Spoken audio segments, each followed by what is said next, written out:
Hello and welcome to Science Research Weekly, Season 4, Episode 9, Don't Clean the Space Station. Get ready for synthetic microbe community therapy, VR taste testing, narwhal tusk behavior, detecting space debris, microbial patterns across the ISS, the top 40 new CRAN packages for January 2025, and the Department of Defense grants for the MURI program. This episode covers material from February 28th to March 6th. Let's get cracking with some research articles. Coming out of the gates here with a designed synthetic microbiota provides insight into community function in Clostridioides difficile resistance. So researchers designed a microbial gut community using machine learning, which actually included, I believe, 37 different strains of microbes. They put them in a gnotobiotic mouse model, and it actually ended up suppressing the difficult pathogen, C. difficile, as effectively as a human fecal transplant. So researchers, essentially showed that you could create a synthetic microbiota consortium that would be as effective as just taking it right out of the natural system. So more helpful than, and a little more targeted. All right, let's move on to our next one. A sensor-actuator coupled gustatory interface chemically connecting virtual and real environments for remote tasting. So have your virtual cake and eat it too. Researchers use an e-taste sensor that replicated. See here, if you're watching the video, figure 1 has an overview and actually shows the sensor and a fake set of teeth and gums. So this e-tester apparently could replicate taste sensations, and they did try it out on human subjects fairly successfully. I think the idea would be you're in virtual reality, you have the head mesh on, you have this thing in your mouth, and when you eat or something in the virtual space, it'll stimulate those tastes, sour, sweet, etc., in your mouth to replicate that taste.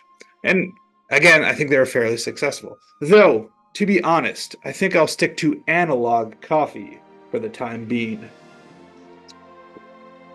Moving along here, we've got the article Use of Tusks by Narwhals, Monodon, monoceros, in foraging, exploratory, and play behavior. So, researchers used UAV recordings, and they were able to report how narwhals, use their sea unicorn horns, tusk, in a variety of behaviors. There were ones with, prey dynamics. There was ones with more play and signaling and interacting with other species like seagulls. So really interesting stuff here. Again, it's been hard to, I think, observe narwhals actually using their tusks. So this was interesting stuff there. All right, we'll move along here to the generation of Whistler low hybrid and magnetosonic waves by satellites passing through ionospheric magnetic field aligned irregularities. Technical stuff abounds in this article, but the Science Daily summary brings the importance of this paper into context. So small orbital debris is a danger for satellites and can't be detected easily from the ground, but detecting the waves coming off the debris as it travels is possible using orbital observations. And so this could be used to detect and avoid such debris. You don't want a tiny little, essentially, bullet of debris smashing through your satellite. You want to be able to predict and avoid them. So interesting stuff there. All right, we will stay up in orbit with our final article here. The International Space Station has a unique and extreme microbial and chemical environment driven by use patterns. Title says a lot. By sequencing surfaces on the ISS, like 800 or so, researchers found a very low diversity of microbes, most of them coming from, say, the human skin microbiome. And, it differed across modules. There's different ones in the food prep module compared to like the waste and hygiene module. And they also had metabolomics to sort of connect metabolites, so chemicals, essentially to their origin. And because there's such very low diversity, mostly come from the built environment, very sterile environment, just from the human, not really any natural organisms from the environment. This suggests that this could be a risk to human health that researchers, astronauts, we might need to think about inoculating the space station with a little bit more natural microbes. So, interesting stuff there.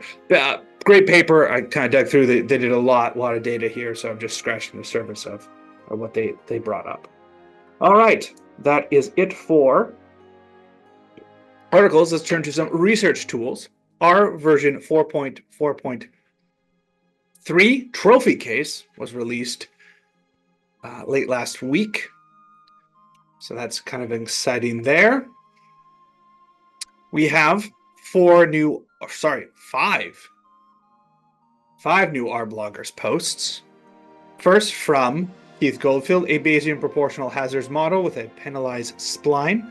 So some nice advanced fancy survival analysis if you're interested in that kind of thing, the Bayesian twist. Next up, from John Russell, constructing the Hertzsprung-Russell diagram, one of the most famous diagrams in astrophysics. Actually, the most famous one. I think it was using the most updated version of the HYG, the Hipparcos Yale Gliese Stellar Database. Really just plotting luminosity by color index, tweaking things out to recreate that diagram. So kind of fun physics stuff for you today. Third up from Gift Kenneth on the Pharmaverse blog. Working with clinical trial data, there's a Pharmaverse package for that.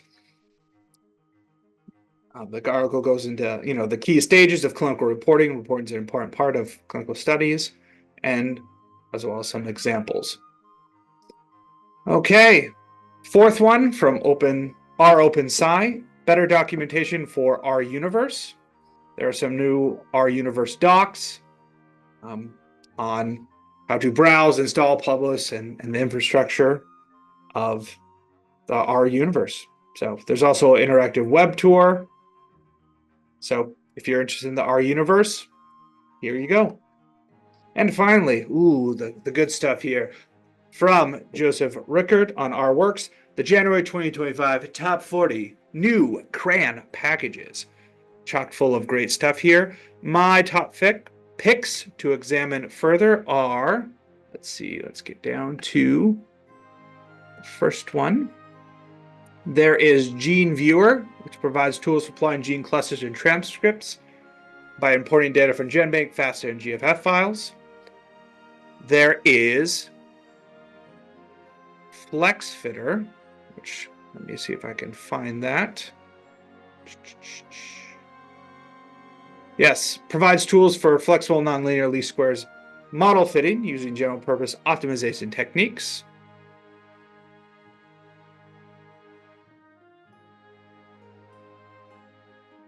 There is Shiny Scholar, implements a template for creating reproducible Shiny applications.